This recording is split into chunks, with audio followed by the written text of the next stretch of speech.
On a vu dans la paracha de Haï Sarah combien Eliezer il a prié, ou pas?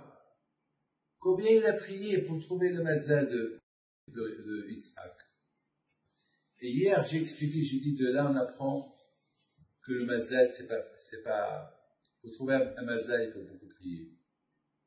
Abraham Avinu, il a prié.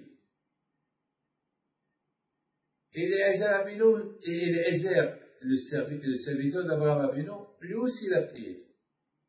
Mettons, moi je me pose une question. Eliezer, mais pourquoi tu pries? Mais pourquoi tu pries? Tu vas, tu cherches, tu trouves. Minématov, tu trouves pas, tu n'as pas trouvé. Tu retournes chez Abraham, tu lui dis, j'ai pas trouvé. Mais Eliezer a prié pour qu'il trouve.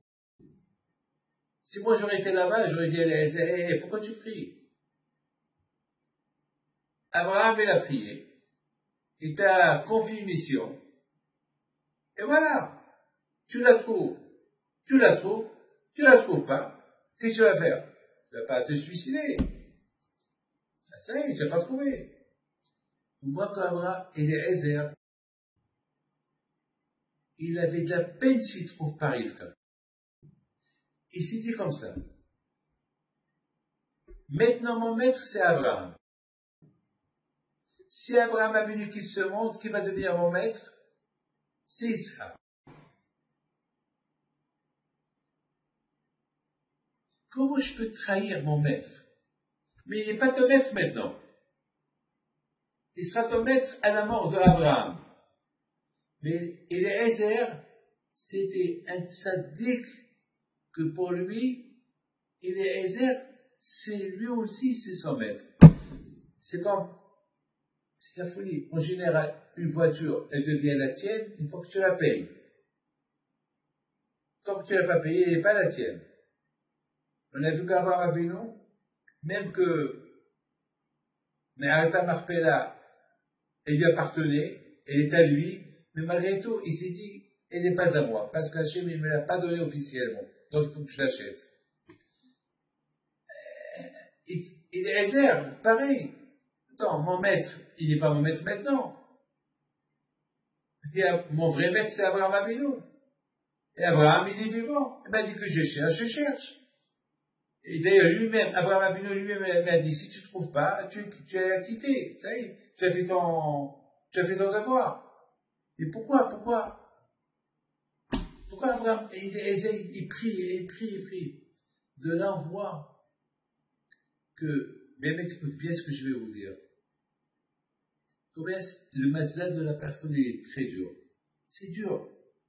Surtout maintenant, il a dit, avec toutes les femmes qu'il y a dans la terre de Canaan, Abraham, il ne veut pas. Il veut avec une fille de Haran.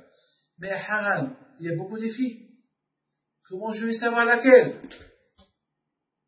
Je vais trouver une fille là-bas. C'est sûr que je vais trouver. Mais laquelle? Tout le monde connaît la famille d'Abraham. La famille d'Abraham, ils sont là-bas. On les connaît. Mais qui est-ce? C'est qui? Comme par exemple, c'est qui? Alors, il faut que je prie. Parce que si je prie pas, je vais rater le mazal de Yitzhak.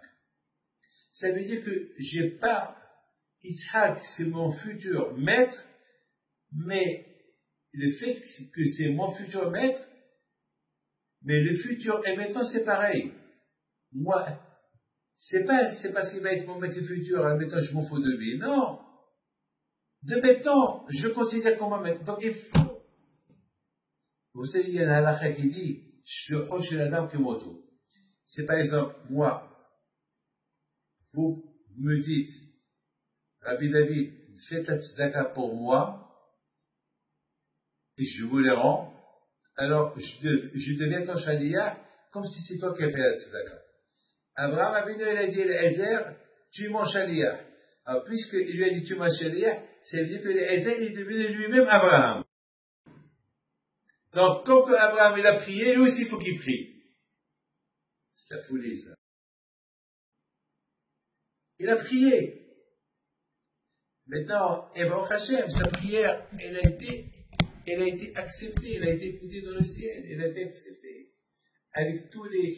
Il a dit ici, comment je vais savoir que c'est le Mazal de... Il faut que la première fille que je vois au puits d'eau, c'est elle, le Mazal de Eliezer, et après je vais lui donner, et après, tous ses désirs, toutes les prières qu'il a fait, ils ont été exaucés. C'est extraordinaire, extraordinaire, extraordinaire. Et ce qui est très important, c'est qu'on a vu que lorsque il a connu Lavan, et lorsque il a connu Rivka et tout, et c'est écrit que Eliezer, il leur a dit, maintenant, vous savez que Hachem, il m'a aidé pour trouver votre fille, et qu'elle est maintenant désignée pour Eliezer, pour Isaac. Alors, vous pouvez me la donner que je voyage avec elle demain. Et ils ont dit non. Ils étaient choqués. Rivka, elle n'avait pas de prétendant, elle n'avait rien du tout. En quelques heures, déjà, il est demandé en mariage, en quelques heures, ils veulent la prendre de Haran. Ils n'ont pas voulu. Au départ, mais ils avaient peur de dire non. Parce qu'ils ont vu ils avaient peur qu'il leur arrive quelque chose. Mais ils ont essayé parce qu'ils ont vu que Rivka était chaude pour partir. Parce que Eliezer, il lui a donné des symboles. Il lui a donné des bracelets, 10 bracelets, symboles des 10 commandements. Il lui a donné comme une golgolette, symbole de Mahatzta Shekel.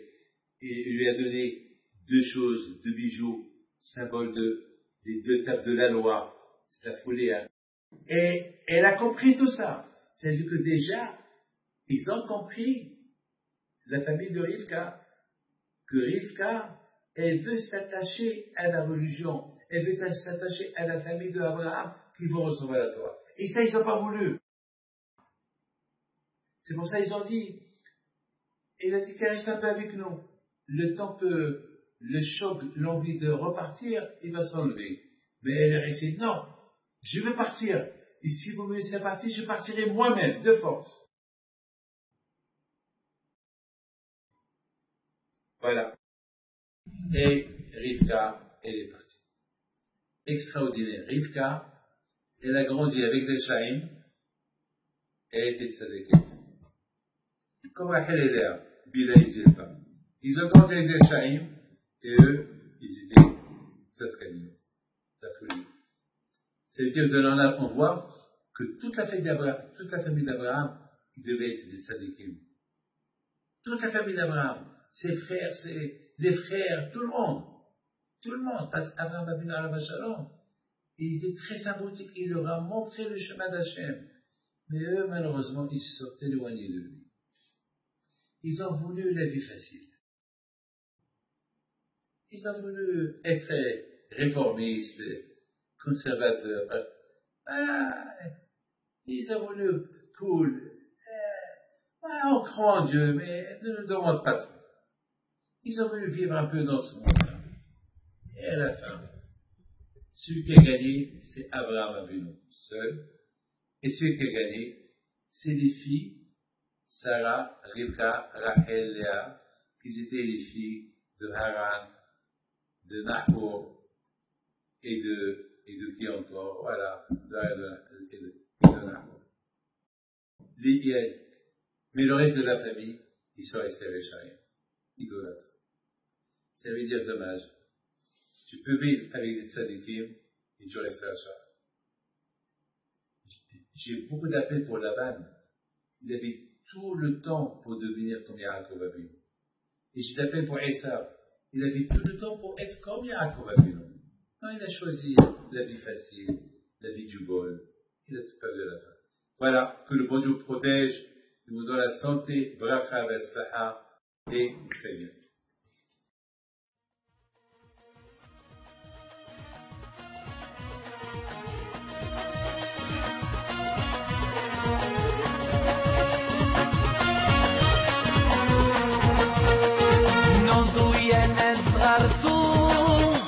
على ربيع حيم بنتو